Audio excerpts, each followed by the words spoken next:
One morning, while most traders sat frozen in front of a sea of red candles, their hearts pounding with fear, a man named Kane quietly closed his laptop. On his prop firm dashboard, a number flashed across the screen: $2.3 million payout. This wasn't a dream, this wasn't fiction. It was the largest single payout in the history of proprietary trading. But what's even more shocking is this.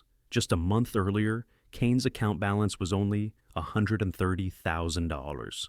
How did he turn that into over $1 million in just 4 weeks? The answer isn't luck. It isn't a wild all-in gamble. It's a philosophy so deceptively simple, most traders overlook it. What Kane calls base hits, small, consistent wins repeated day after day. We've been taught to chase home runs, the one big trade that will change everything. But Kane built an empire in the markets by doing the opposite. He survived the collapse of FTX, where he lost 78% of his net worth. He rose from that wreckage, mastered futures trading, and created a strategy that doesn't fight the market but flows with it, targeting 50% of the range, taking the move, and getting out before the war continues. This is more than a trading system. It's a story about discipline, patience, and the art of conquering fear. Welcome to Trading Psychology Stick, where we explore the minds of traders who turned failure into fortune. Nothing here is financial advice, just real stories and hard-earned wisdom from the trenches of the market.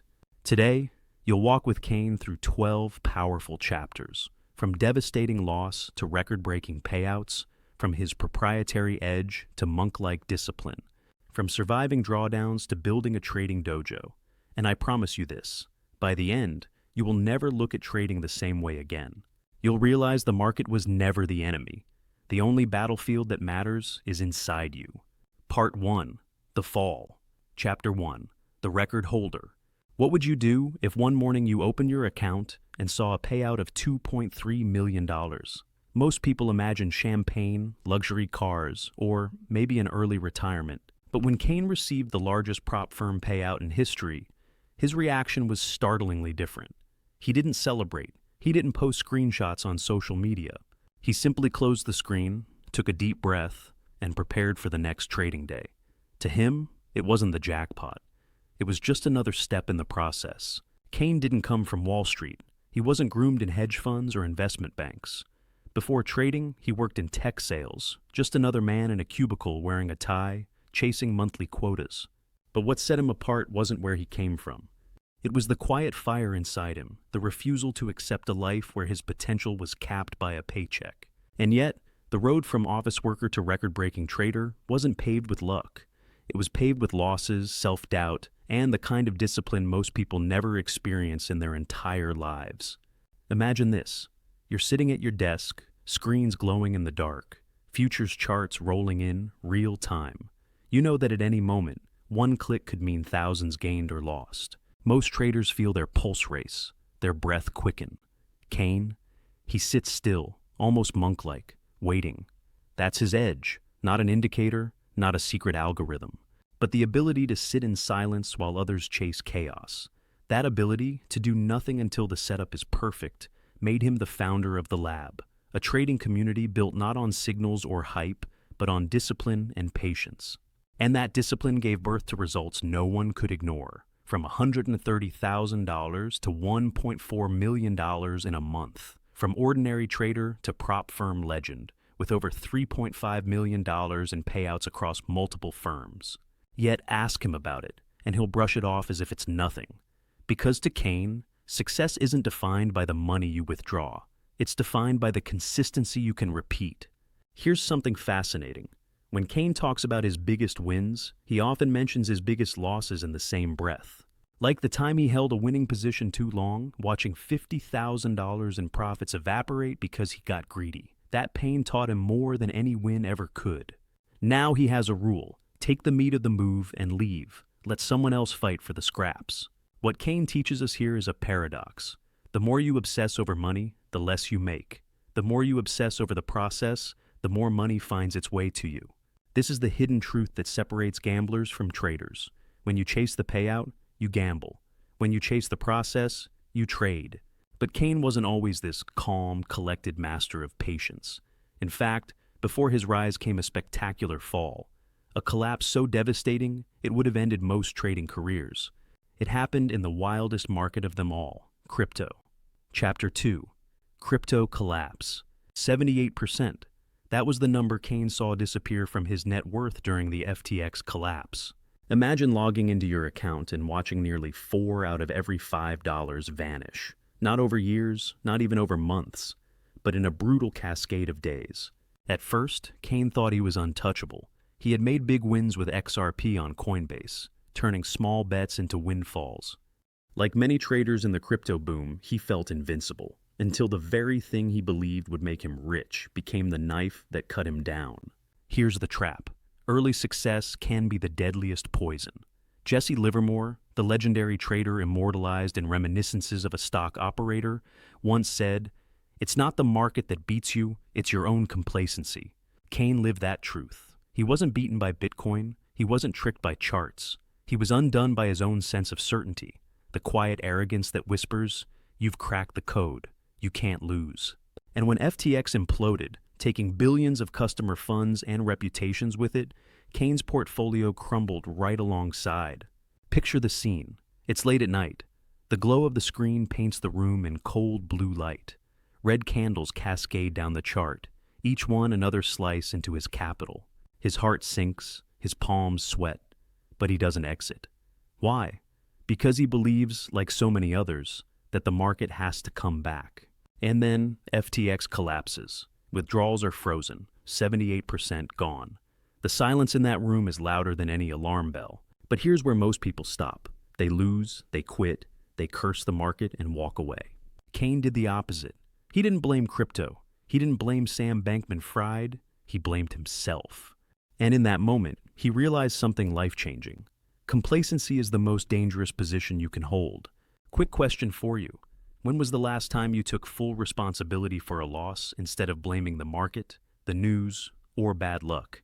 Think about that for a moment. If you're honest, really honest, how often do you own your mistakes versus making excuses? Comment below with one word. Ownership, if you're ready to stop blaming and start learning. That collapse became his initiation, the burn that forged his discipline, the experience that forced him to abandon the illusion of easy money and search for a market with rules, structure, and predictability. Kane often jokes that crypto taught him how to lose, but futures taught him how to survive. The difference? In crypto, he was always trading, always watching, always exhausted. In futures, he could step away, reset, and return fresh. That psychological edge, the ability to rest and recover, became as important as any technical skill. From the ashes of his crypto collapse, Kane built something stronger, a strategy grounded in patience, in structure, in consistency.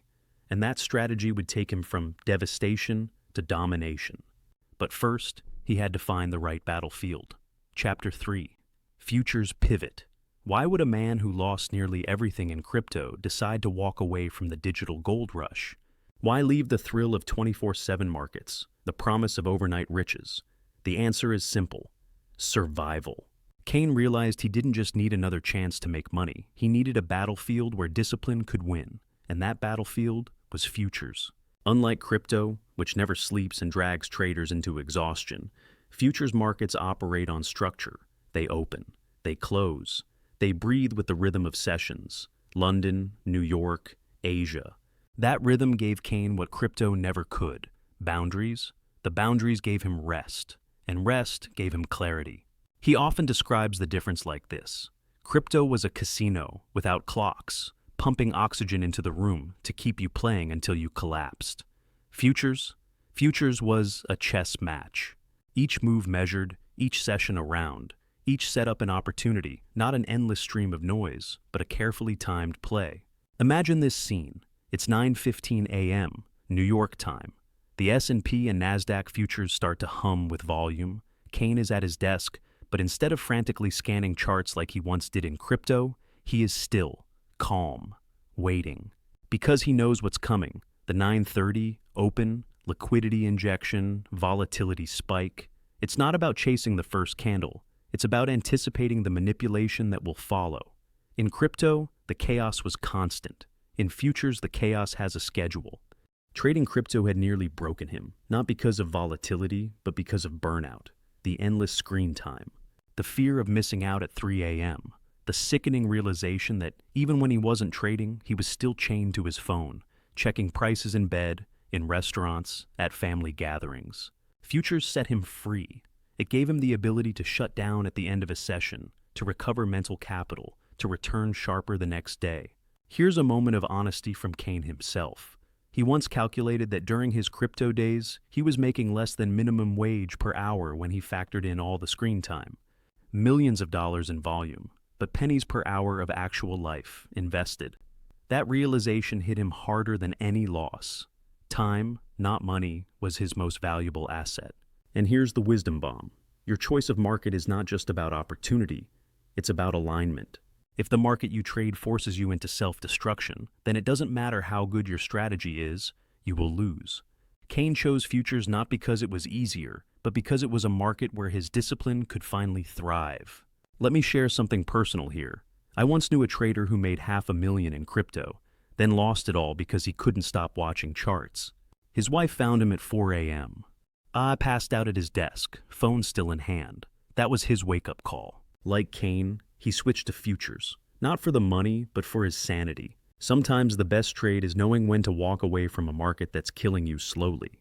Kane's pivot to futures was the turning point. From there, he would build a strategy so deceptively simple, yet so powerful, that it turned him into a record-breaking trader.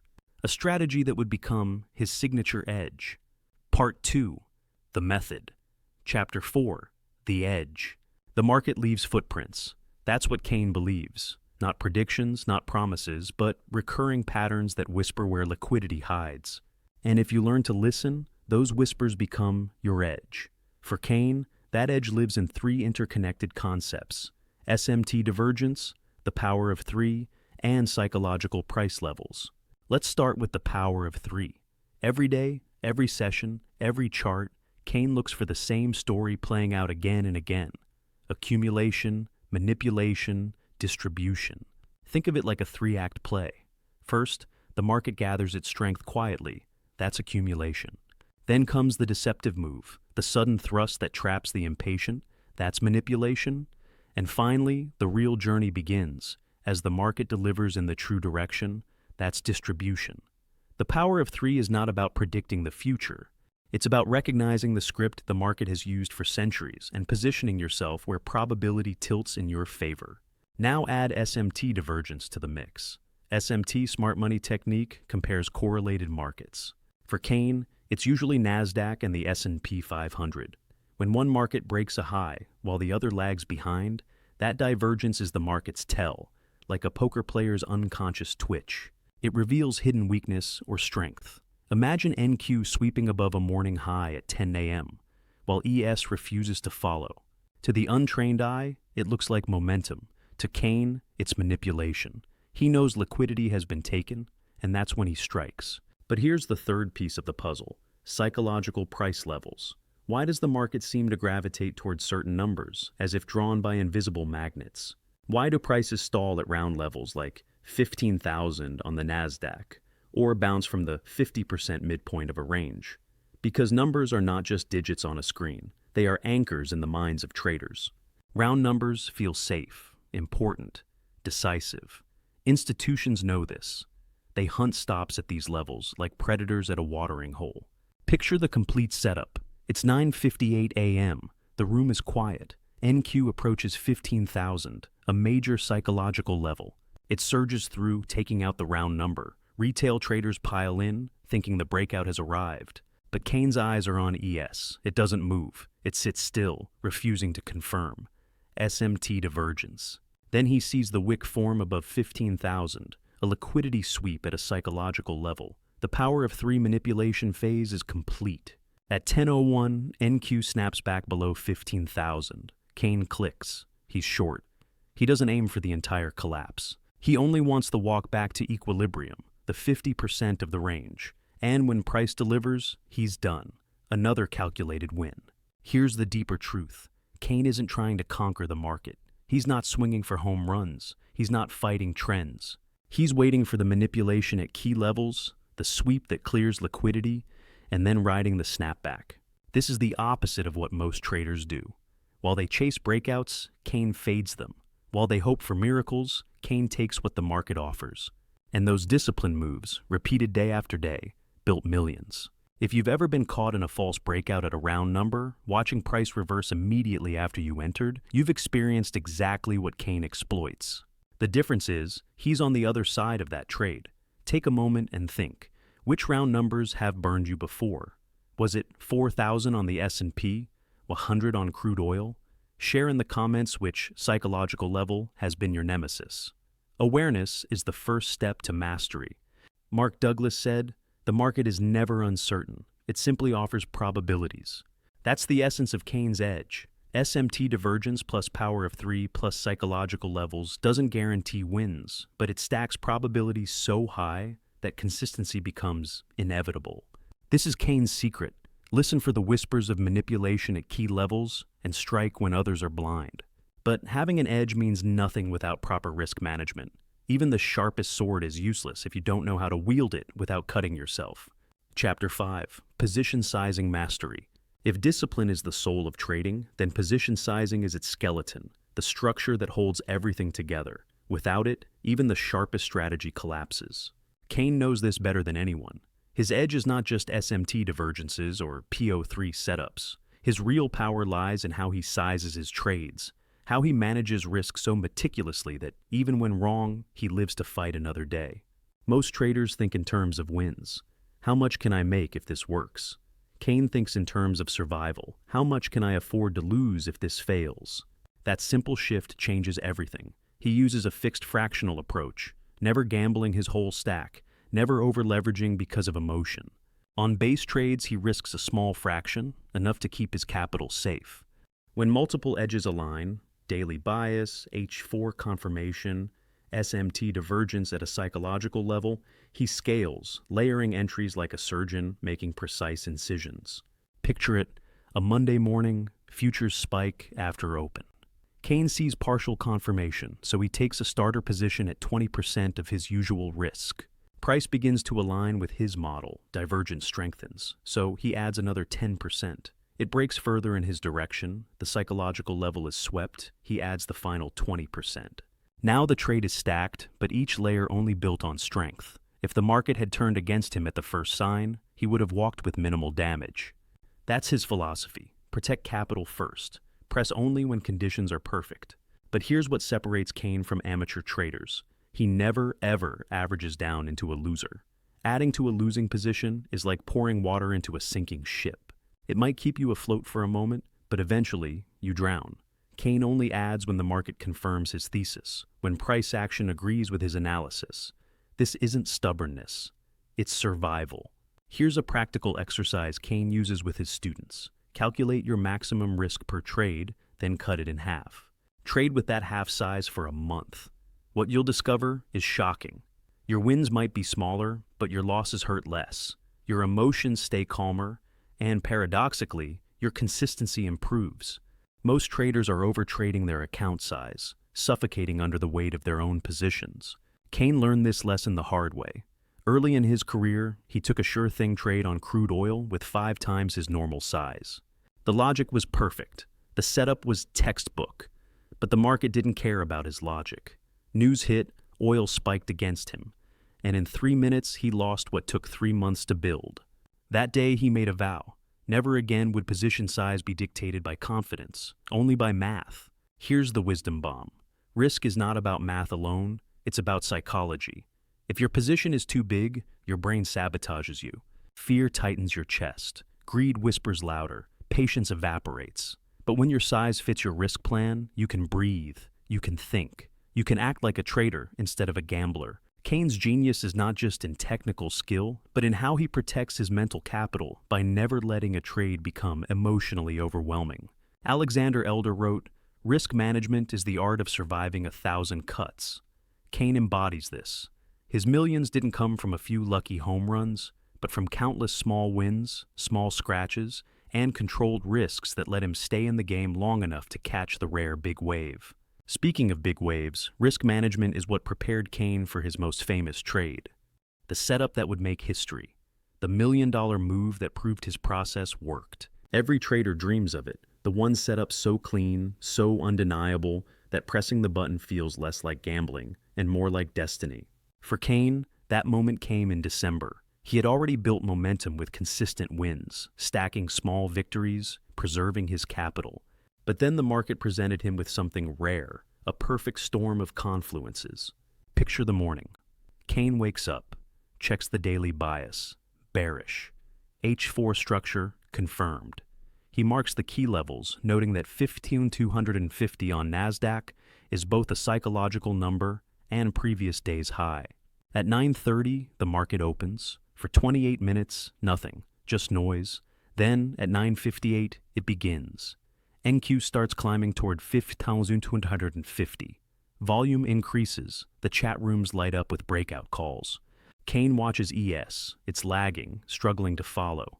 SMT divergence is forming. At 10 skew sharp, NQ pierces 15,150, sweeping the psychological level. But instead of accelerating, it wicks. A massive rejection candle forms. The power of 3 manipulation is complete. Kane doesn't hesitate. He enters short, but not recklessly. First position, 2 contracts. The market confirms, dropping 20 points. He adds 3 more, another confirmation, another addition. By the time his full position is built, he's holding 10 contracts, the largest position of his career. And then it happens. What Kane calls the waterfall. Price doesn't just fall, it collapses. Every support level breaks. Every bounce fails. The market is in full distribution mode, delivering the third act of the power of 3. His screen flashes green with profits most traders only dream of. 10 points, 50 points, 100 points. By the time he exits at his predetermined target, the 50% retracement of the daily range, the profit is staggering, over $1 million on a single trade. But here's what reveals Kane's true character: his reaction. No celebration, no screenshots, no bragging. Instead, he immediately reduces his risk for the next week. Why? Because he knows the danger hidden inside success. Complacency. The same poison that nearly destroyed him in crypto. One massive win can make you feel invincible, and invincibility in trading is a death sentence. The very next day, he took a loss, a normal, controlled loss within his risk parameters, and he was grateful for it. Why? Because it reminded him he wasn't a god. The market gives, the market takes. The $1 million trade was just one data point in a career built on thousands of trades. It wasn't luck that created that moment. It was preparation meeting opportunity. Here's something Kane said about that trade that stuck with me. Everyone sees the $1 million. Nobody sees the 1,000 hours of backtesting, the 100 losing trades I took to learn, the 10 blown accounts before I found discipline. That trade wasn't made in December. It was made in every moment I chose process over profit for years before. Here's the wisdom bomb. Legendary trades are not born from chasing glory. They are born from repetition, discipline, and patience, until one day the stars align and the market hands you a gift. But if you haven't survived long enough, you'll never be there to take it.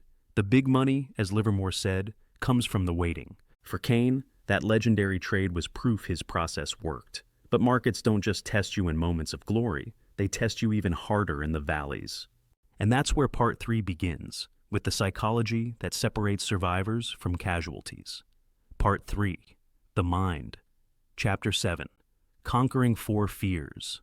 Every trader knows the feeling, the knot in your stomach as you hover over the buy button, the cold sweat when a trade goes against you, the rush of hope when price inches toward your target. Beneath all the strategies, all the charts, trading boils down to a battle with fear. Kane calls them the 4 primal fears. Fear of being wrong, fear of losing money, fear of missing out, and fear of leaving money on the table.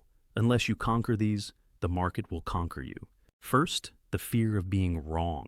It's not just about money, it's about ego. Every red candle feels like a personal insult. Every stopped-out trade feels like the market is laughing at you. Kane knows this fear intimately. Early in his journey, he held losing trades for hours, sometimes days, just to avoid admitting he was wrong. The result? Small losses became account killers. Now, he treats being wrong as a business expense. A stop loss is not failure, it's insurance. He once said, "I'd rather be wrong quickly than right eventually." That shift turned fear into freedom. Second, the fear of losing money. This is primal. Money represents survival, security, freedom. Losing it feels like death. But Kane reframed loss as education. Every dollar lost wasn't stolen. It was invested in experience. Think of it like this. A doctor pays hundreds of thousands for medical school before earning a cent. Trading is no different. His $130K to $1.4 million month didn't happen despite his losses. It happened because of them. Each loss taught him what not to do, narrowing his focus until only profitable behaviors remained. Third, fear of missing out, FOMO, the market's greatest torture device. You see price running without you, and suddenly patience feels like punishment. But Kane built immunity to this poison. He knows the market is eternal. It was here before he was born. It'll be here after he's gone. Miss one move? Another comes tomorrow. Chase FOMO trades, and you're chasing ghosts. You'll exhaust yourself grabbing at shadows while real opportunities pass unseen. Finally, the fear of leaving money on the table. You close a trade at target, price keeps running, and suddenly your win tastes like defeat. Kane laughs at this one. To him, discipline means taking what you planned and walking away grateful. The market owes you nothing beyond your plan. Break discipline to squeeze extra points, and you've already lost, even if the screen shows green. Here's a story that captures all four fears at once. Kane once entered a perfect short on ENQ, textbook setup, but immediately price spiked 20 points against him. Fear of being wrong screamed cover now. But his stop wasn't hit, so he held. Price reversed, went his way, hit his target. He exited with profit. 5 minutes later, the market crashed another 100 points. Fear of leaving money whispered, you could have had it all. But Kane just smiled. He followed his plan. That's all that mattered. Let's get vulnerable for a moment. Which fear owns you? Really think about it. Is it the sting of being wrong that makes you hold losers too long? The terror of loss that makes you cut winners too early? The FOMO that makes you chase every move? Or the greed that makes you break your rules for just a few more points? Comment below with just the number 1 for wrong, 2 for loss, 3 for FOMO, 4 for leaving money. No judgment. Recognition is the first step to freedom. Here's the wisdom bomb. These fears will never vanish. They are hardwired into human DNA. The goal isn't to eliminate them, it's to acknowledge them, then act despite them. Kane does this through rules so clear, so practiced, that they override emotion. He doesn't fight fear with willpower, he bypasses it with process. But conquering fear is only half the battle. The other half is maintaining the discipline to execute your edge day after day, especially when the market tests your patience. And that brings us to the monk-like mindset that turned Kane from an emotional trader into an execution machine. Imagine sitting in front of your charts for 6 hours and not taking a single trade.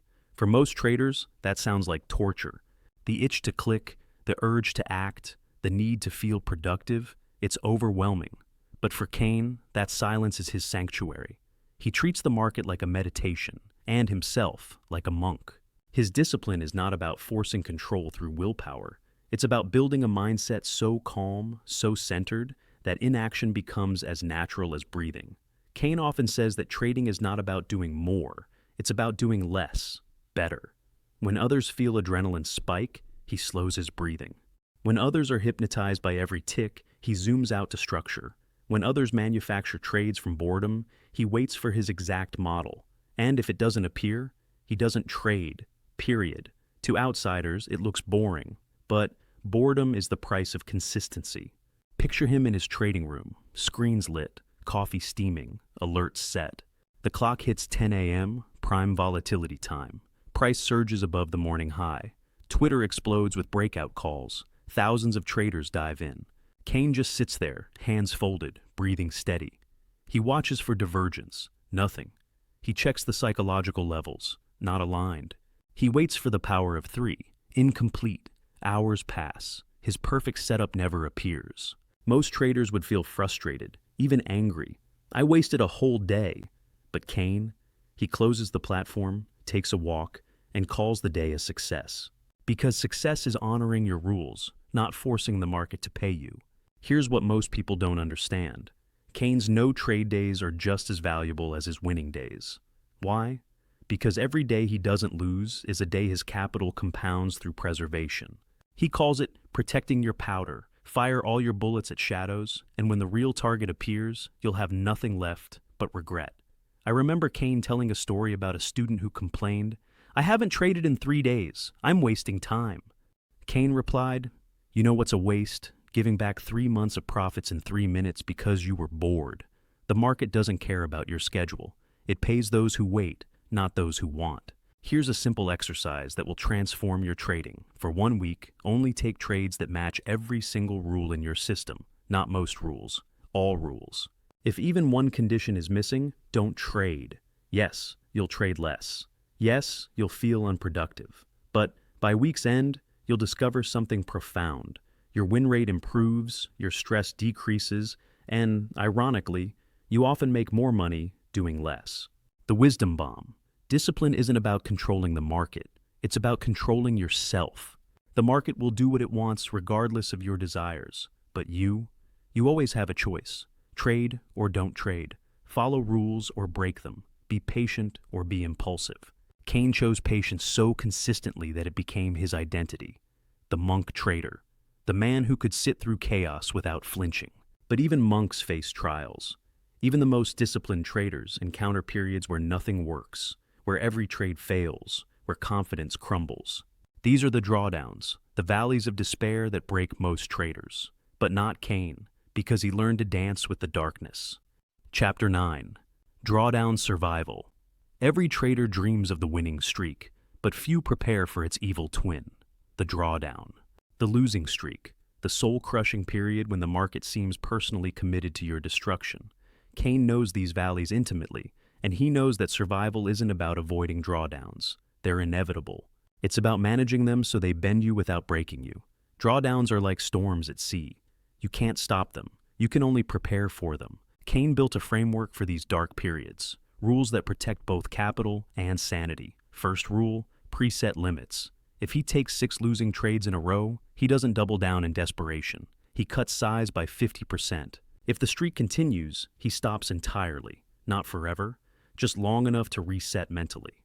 Because the danger isn't the losses themselves, it's the tilt that follows. The revenge trading, the desperate need to make it back right now. That desperation has killed more accounts than bad strategies ever will. Picture this scenario. It's Thursday afternoon. Kane has taken 5 trades this week, 4 losses, 1 scratch. His account is down 3%. The old Kane, the crypto Kane, would have raged. He would have doubled position size, hunting for the one trade to erase the red. But the disciplined Kane does the opposite. He acknowledges the market is out of sync with his edge. Maybe it's news-driven. Maybe it's transitioning between accumulation and distribution. Doesn't matter. His job isn't to force profits from a stubborn market. His job is to survive until conditions align again. Here's something most traders never discuss: the emotional hangover of a losing streak. It's not just the money. It's the self-doubt that creeps in like fog. Maybe I don't have an edge. Maybe I got lucky before. Maybe I should quit. Kane has a ritual for these moments. He pulls up his trading journal from the previous winning streak, not to feed his ego, but to remind himself that edges are cyclical. They work, then they don't, then they work again. The market rotates. His job is to endure the rotation. Kane tells a story about his worst drawdown ever: 15 losses in a row. Not big losses, all within risk parameters, but 15 reds in sequence. By loss 10, he was questioning everything. By loss 15, he was convinced he'd lost his edge forever. But he stuck to his rules, reduced size, took a 3-day break, came back fresh. The 16th trade, winner. 17th, winner. Within 2 weeks, he'd recovered everything and more. The lesson? Drawdowns feel permanent when you're in them, but they're just weather. They always pass. Here's a mental trick Kane uses. He pre-plans his drawdown response before it happens. When account is up, when confidence is high, he writes himself a letter. Future Kane, if you're reading this, you're in a drawdown. This is normal. Your edge still works. Reduce size to X. Take breaks after Y losses. Trust the process. This too shall pass. Then, when darkness comes, he reads his own words. It's like getting advice from a trusted friend who isn't clouded by current emotions. The wisdom bomb. Drawdowns don't measure your skill as a trader. They measure your character. Anyone can trade well when winning. But trading well while losing, that's the mark of a professional. It's not about avoiding the storm. It's about having strong enough foundations to weather it. Think about this question and answer honestly. What's your drawdown plan? Not your hoping it won't happen plan, but your actual written specific plan for when you lose 5, 10, 15 trades in a row. If you don't have one, you're not prepared for trading reality. Share your drawdown rules in the comments, or simply write, "I need a plan," if you realize you don't have one. For Kane, mastering drawdowns wasn't just about preserving capital. It was about building unshakable confidence, the kind that comes from knowing you can survive the worst the market can throw at you. And that confidence became the foundation of something bigger, a mission to teach others not just to trade, but to master themselves. Part 4, The System. Chapter 10, The Lab Philosophy. What do most traders want when they fail? Another indicator, another signal service, another guru promising the Holy Grail. Kane despises this dependency. He believes signals are crutches that keep you weak forever. That's why he built the lab, not as a signal group, but as a dojo. A place where traders come not to copy trades, but to forge themselves into masters of their own destiny. The lab is not what you'd expect from a $1 million traders community. There are no Lamborghini screenshots, no profit porn, no hype. Instead, there are rules, repetition, and radical honesty. Kane streams his live trading, showing everything: the wins, the losses, the scratches, and most importantly, the long stretches of nothing. Students watch him sit through hours of boredom, waiting for his edge. Why? Because this is trading truth. Success isn't built on constant action. It's built on disciplined inaction. Picture a typical lab session. Screens shared, dozens of traders watching. Kane is calm, almost meditative. "We're looking for SMT divergence at the 15,500 level," he says. Minutes pass. Silence. New members get restless, typing in chat. "Why aren't we trading? Price is moving. Let's go." But Kane doesn't budge. 30 minutes, 45. Then it happens. NQ sweeps 15,500 while ES lags. A wick forms. Kane enters. Within minutes, the trade pays. But here's what he emphasizes: the profit is just a byproduct. The real lesson is the discipline to wait 45 minutes for 5 minutes of action. But the lab goes deeper than just watching. Every member must backtest the strategies themselves. Not 10 trades, not 50, hundreds, thousands if necessary. They journal every setup, every emotion, every mistake. Because Kane knows something most educators won't admit. You can't teach someone to trade. You can only show them the path. They must walk it themselves. Here's the controversial part. Kane actively discourages dependency. If a student asks, "Should I take this trade?" Kane responds, "What does your backtest tell you?" If they persist, wanting his opinion, he reminds them, "I won't be there at 3 a.m. when you're alone with the charts. You need your own conviction, not mine." Some students leave, frustrated by the lack of hand-holding. But those who stay, they become traders, not followers. The lab has a saying: "We don't build accounts, we build traders." Because accounts can blow, strategies can fail, markets can change. But if you've built yourself into a disciplined, adaptable trader, you'll survive anything. Kane often shares his own journey as proof, from tech sales to crypto gambler to futures master. The thread through it all wasn't a perfect strategy. It was the commitment to keep learning, keep adapting, keep improving. One lab member said something that captures the essence. "Other groups taught me when to buy and sell. The lab taught me when not to trade. That made all the difference." This is the paradox of trading education. The best teachers don't give you more reasons to trade. They give you the strength to sit still when everyone else is thrashing around in the noise. The lab's approach to backtesting is particularly unique. Kane doesn't just want members to test strategies, he wants them to test themselves. How do you react to 5 losses in a row in simulation? What happens to your discipline after a huge win? Can you follow rules when nobody's watching? These questions matter more than any indicator setting or chart pattern. Kane built the lab as the community he wished existed when he was struggling alone. A place where truth beats hype, where process beats profit porn, where becoming a trader matters more than making a trade. But underneath this philosophy is a harsh reality Kane doesn't hide: the relationship with prop firms, the very vehicles that made him famous. Chapter 11, Prop Firm Reality. Prop firms are the siren song of modern trading. Trade our capital, keep 90% of profits, no risk to your own money. It sounds like the answer to every struggling trader's prayer. Kane knows better. He holds the record for the largest prop firm payout in history, $2.3 million from Apex. But when he tells that story, it comes with warnings, not worship. Here's the truth most people don't want to hear. Prop firms are businesses, not charities. They profit from challenge fees, reset fees, and the mathematical certainty that most traders will fail. For every Kane who withdraws millions, there are thousands who pay monthly fees forever, trapped in an endless cycle of challenges and resets. The firms know this. They count on it. It's their business model. Kane's relationship with prop firms is complicated. Yes, they made him wealthy, but they also nearly trapped him in the comfortable mediocrity. After passing his first challenge, he felt invincible, free money to trade with. But that attitude led to sloppy habits. Why respect risk when you can just reset? Why build real discipline when there's always another challenge? He watched talented traders become challenge addicts, passing dozens of evaluations, but never withdrawing a dollar. Here's a shocking story. A trader Kane knew passed 23 prop firm challenges. 23.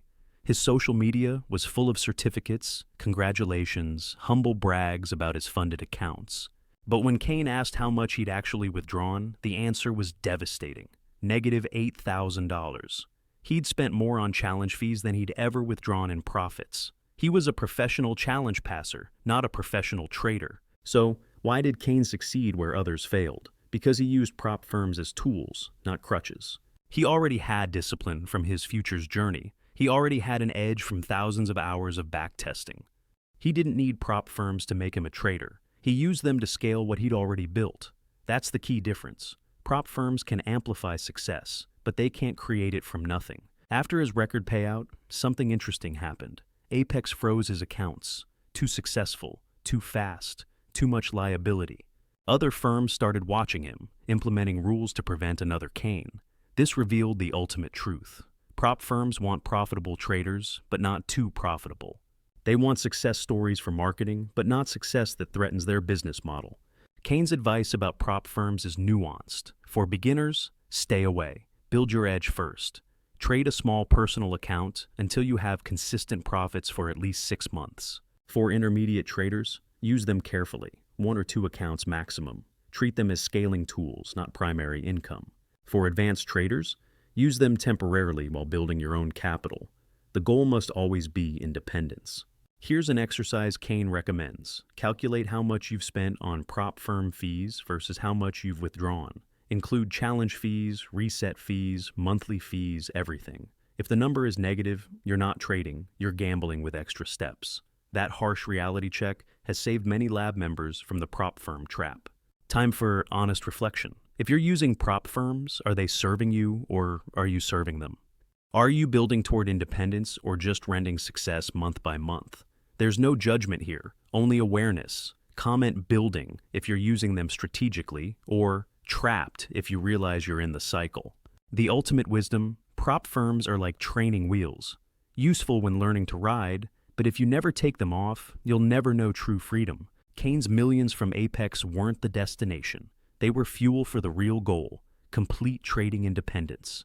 And that independence starts with the final lesson, the philosophy that ties everything together. Chapter 12, Final Lessons. In the end, Kane's story is not about the $2.3 million payout. It's not about the perfect trade or the proprietary edge. It's about transformation. From gambling addict to disciplined trader. From ego-driven to process-driven. From seeking millions to seeking mastery. The money was just a byproduct of becoming someone who deserved it. Lesson 1. Commitment. Trading is not a side project you squeeze between Netflix episodes. It's a profession that demands the same dedication as medicine or law. Kane spent 4 hours every night for 2 years, just backtesting. Weekends were for journaling and review. Vacations included market study. This isn't about work-life balance. It's about acknowledging that excellence requires sacrifice. The question is, are you willing to pay the price? Lesson 2. Strategy is personal. Kane's edge works for Kane because it matches his psychology. Patient, methodical, risk-averse. Your edge must match your nature. If you're aggressive, build an aggressive system.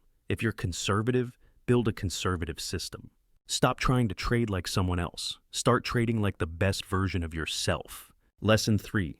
Risk management is everything.